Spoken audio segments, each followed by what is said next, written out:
I'm Sal Mercogliano. I'm a maritime historian, and we're going to be talking about the Francis Scott Key Bridge.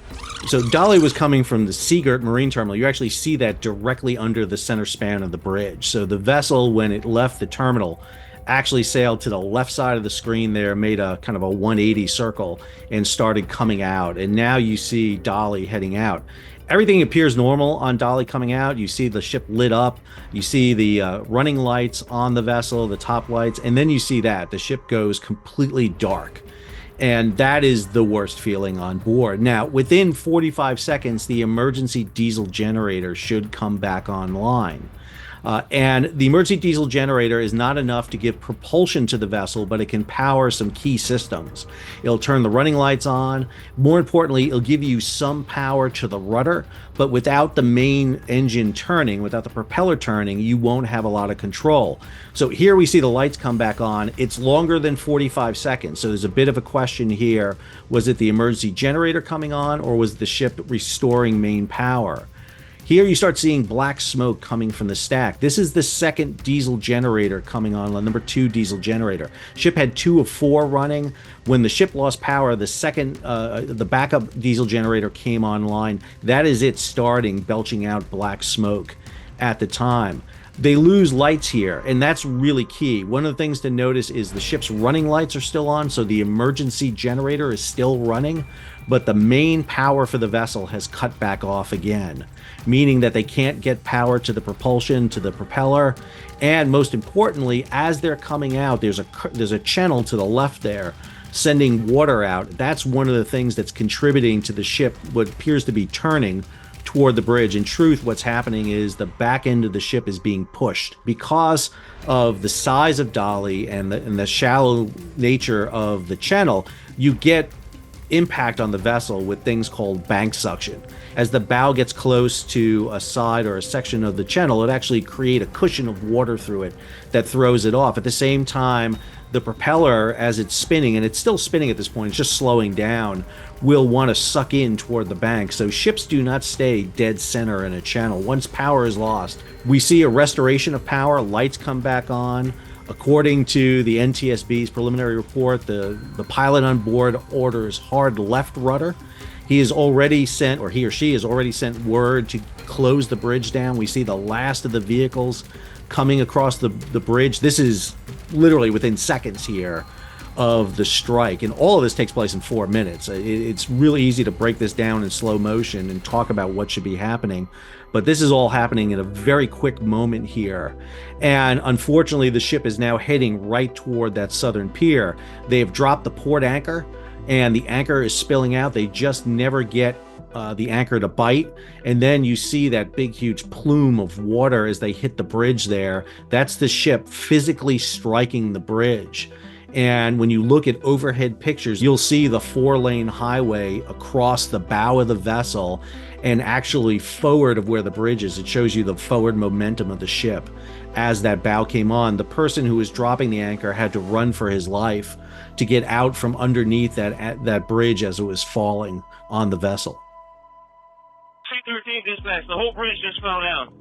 Start, whoever, everybody. The whole bridge just collapsed. I can't get to the other side, sir. The bridge is down. I'm a former merchant mariner myself, and I could tell you that the worst sound I ever heard on a ship is silence. It is the worst, because that indicates that nothing is working, and you're basically under the laws of inertia, because no systems are going to work, and basically wherever the ship is going at that moment is where it's going to go. So those 4 minutes have to be the longest in the life of that crew on board. Let's break down those 4 minutes on the inside. What we saw happen was a lot of actions were taken by the ship's crew. Efforts were made to bring the power back online. The emergency diesel generator was kicked on. The ship tried to restore power back to the vessel. The ship's pilot, probably most significantly, working with a junior pilot on board, made radio communication and phone calls to alert the bridge that they were losing power and there was a potential of a collision. That set in motion the chain of events that prevented vehicles vehicles from going on the bridge. Unfortunately, it couldn't get the crew who is on the bridge off in time before the ship hit. The ship's pilot also began the process to drop one of the two ship anchors, the port side, the left side anchor. However, that anchor never was able to take hold before they hit the bridge. Any accident involving ships involves one of two things. It's either a human error or it's a mechanical error. And in truth, many times with the mechanical error, there's a human element involved in it. This ship is built in with multiple redundancies. We have multiple diesel generators, we have multiple electrical boards, you have multiple pumps on the rudder system, but in truth, there is always a weakness, and losing power was one of the big ones. If this happens out in the middle of the ocean, it's not a big deal. If this happened a minute before we saw in the video, or even a minute afterwards, it's probably not a news story at all. This just tended to happen at the worst possible moment on board. Maritime law is written in blood. We tend to make these changes after there is a loss of life on board. Everybody knew there wasn't enough lifeboats on board Titanic. We didn't have to have Jack and Rose fighting over a board to know this. We all knew that, but no one foresaw that the ship would sink and there wouldn't be another vessel around to transfer the people to. Nobody foresaw losing power going out of Baltimore and having a direct strike on the bridge. Now what we're going to do is we're going to make changes. So what went wrong? We've so far received a preliminary report from the National Transportation Safety Board, which kind of walks you through the process. The ship has a main engine that propels the ship through the water, and then has a series of diesel generators that provide electricity through the vessel. And what happened was the electricity going from the diesel generators throughout the ship was broken. The generators were still running, but electricity wasn't flowing to the rest of the ship. And what that did is, very visibly in the video, you see the ship go dark. On board the vessel, it actually stopped the main engine, because that main engine needs electricity. It needs lube oil, it needs feed water. When that's not being fed into the main engine comes offline. And even when power came back on, it wasn't full power for the vessel. They were on emergency power. They eventually were able to partially restore full power before the power went out a second time.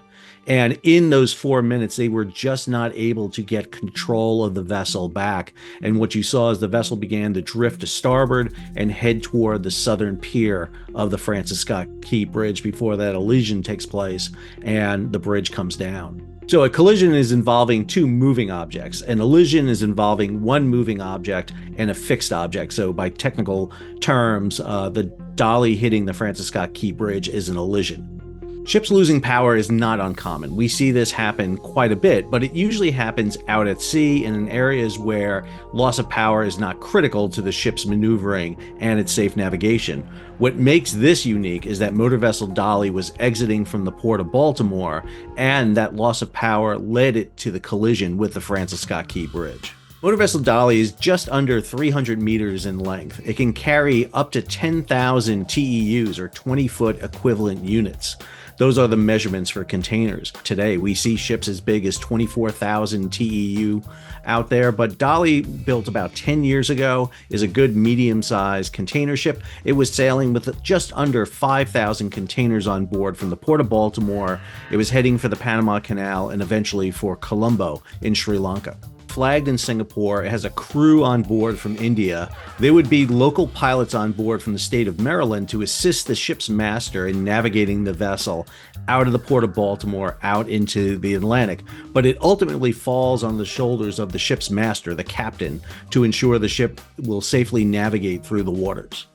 Ports are handled at a local level, the state and municipal level. Then there's independent companies that operate portions of the terminal. Port of Baltimore is not one of the largest ports in the United States, but it's a good medium-sized port. It's really a jack-of-all-trade port. It does a little bit of everything. It has passenger facilities, it has container facilities, it has roll-on, roll-off facilities for cars, but it's an extremely large port for the export of coal from the United States and the import of sugar into the United States. A couple of things on warning signs. One of the things that we saw in the NTSB preliminary report is the ship had lost power the day before. There was actually 2 incidents of it, although those 2 incidents don't sound like they were connected to what happened the day of the collision. Very difficult to do ship inspections on over 8,000 vessels that come into the United States every year. Some of them are not getting inspected.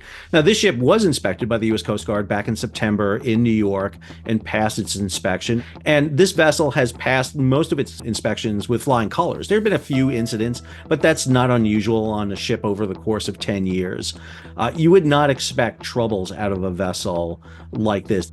We have seen bridge collisions in the past. Most of those take place in the inland waterways with tugs and barges and tend not to be of marked significance. The damages are incurred, but we don't have a lot of big damage as a result. You have to go back to 1980 in Tampa.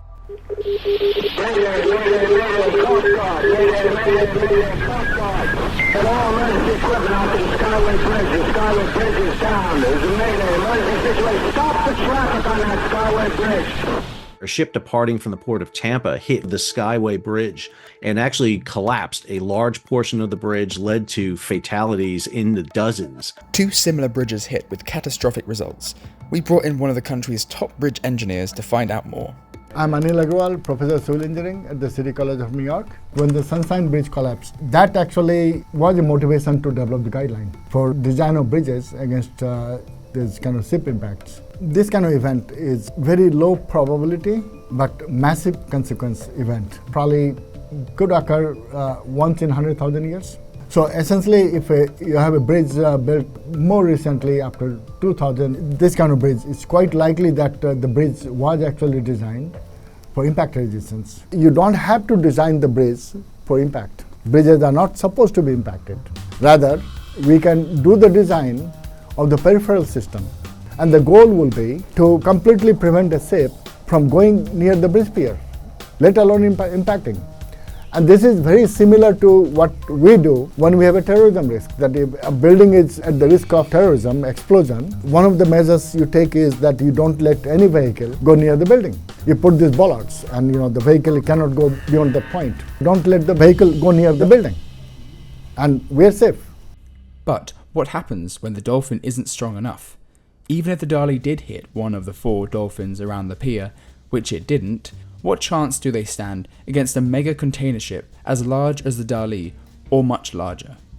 One of the problems we have is that ships have grown in size. Since the construction of the Francis Scott Key Bridge in 1977, we've seen ships just increase exponentially in size. Panama Canal has been widened. So you got these massive ships able to come through now. But guess what? Most of the ports in the East Coast, they can't accommodate them. If you look at from 1980s, Sunshine Bridge collapsed. The ship that hit the bridge was 30,000 ton. Now this is 112,000 ton. It's possible that in future, 50 years down the road, there will be ships which will be much larger than this. In 2016, you had the construction of the new lane of the Panama Canal, what's called the Neo-Panamax lane. That's what allows vessels like Dali, for example, to sail directly from Baltimore to Colombo. They can go through the Panama Canal. Prior to 2016, they couldn't use the lanes in the canal. But Baltimore has always had a deep draft port, largely because of the export of coal. So 50 foot had been the norm in that port for a long time. But the thing that's changing is not just the size of the ships, but also the velocity in which we're moving cargo. So when you start looking at the volume and velocity of cargo that's moving between ports, there's not a lot of time. And as you move ships at this ever greater rate, it's very difficult to take a moment, sit back, and really make some safety changes, because that may impact your port's ability to offload and load cargo, which translates to money. In the United States, there's not one authority that oversees a port. The problem we have is there's multiple authorities. You have local authorities, you have state authorities, you have federal authorities, and even on the federal side, you have different agencies. You got the U.S. Coast Guard, who oversees the ships on the waters. You have the Army Corps of Engineers that oversees sees the channel. In the case of the motor vessel Dali and the Francis Scott Key Bridge, that bridge was under the Department of Transportation for the state of Maryland. So as the Port of Baltimore grew, there was really no one agency that looked at the situation and was really doing a good assessment of the port and making warning signs. The one group that did make warnings about this was the Pilot Association, those groups that go on board ships and have to navigate the ships out of the port. They ride the ships, they know the vessel capacities, they know the vessel capabilities, they also know the limitations of vessels and really the weaknesses of the port. And one of the things we've seen is that at safety meetings over the past couple of decades, pilots have made issues regarding the danger associated with the Francis Scott Key Bridge. The fact that the channel has expanded in its width, that the ships were getting very close to the piers that held up the bridge, and also any danger or loss of power could result in a collision. Unfortunately, the pilots had very little mechanism to enforce change in the port. It's an event that doesn't happen, but when it happens, there are serious consequences. Now, what are the consequences? Well, we lost the bridge. The rebuild cost will be $1 billion, more than $1 billion. The impact on the economy, local community. Port of Baltimore handles about 2 to 3% of U.S. imports, exports. It's a port that handles about $70 billion worth of cargo in a year. So, being shut down for 2 months is a substantial hit to the Port of Baltimore. You had port workers who are not working, truck drivers, rail, you name it. I mean, for 2 months, there was a drought there where about 90% of the cargo could not get into Baltimore. There's a section of the port just outside the pier, outside the bridge, but the vast majority of the port was inoperable for that period of time. Now, they opened up parts of it. They were able to get some tug and barges in there, get some movement going, but it has an impact. And the problem is we're not going to know what the long-term impact is because some of that cargo has shifted to other ports in and around the area, New York, New Jersey, Philadelphia, Norfolk. Does it come back to Baltimore? What's the, does it come back or has it found a new home? You never know what the long-term impact is going to be. The other issue you're going to have is what do the Port of Baltimore, along with other ports in and around the United States, do now as a base based on the lessons learned from that. I have a friend who works in the Port of San Diego out in the West Coast of the United States. They have the Coronado Bridge, big massive bridge that connects San Diego to the island of Coronado. It is exposed. It has that vulnerability that the Key Bridge has. What makes the Coronado Bridge very significant is about half the U.S. Pacific fleet is on one side of it and the Pacific is on the other side. So what are you doing to do it? They almost immediately initiated tug escorts going under the bridge. They slowed ships down, single vessels going under the bridge, no vessels passing each other under the bridge. So you saw some measures being taken place. That's what I'm really going to be interested to see what happens next. Another bigger impact, hazardous materials, hazmat. And somehow if those containers got damaged and they spilled the hazardous material, we would have actually another massive disaster that would have affected economy in a very different way. America has 600,000 bridges. This kind of bridges which collapsed, they are not a big percentage of bridges that we have, probably like less than 0.1% of all the bridges we have in US. Accidents do happen and we can't control it. What we can control is if there is a damage to the bridge. Think about a protective system, not for today, not for 10 years from now. Think of a protective system 100 years from now, because this bridge is going to last for 100 years. And something you put right now is going to cost a lot less than 100 years later. What kind of events, what kind of hazards it can be subjected to? Earthquakes, blast, impact, hydrodynamic forces, fire. What else? All the bad things you can dream. The problem is you can never make everything 100%. There's always going to be that one scenario that you can't account for. And, if we make everything 100% safe, then we make things 100% inefficient. And it's always that kind of back and forth we have to figure out. And we've been doing that in the maritime industry since the first person got in a boat. No way in hell I just witnessed that. The whole bridge just fell down. Start is whoever, everybody. The Francis Scott Key Bridge just got hit by a cargo ship.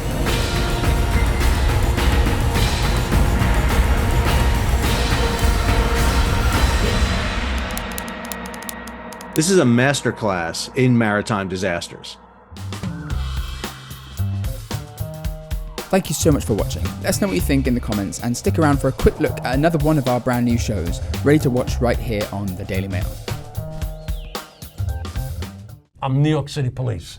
I mean, I thought it was the most ridiculous, no, not the most ridiculous thing. Shorts. The shorts on a police officer. Ridiculous.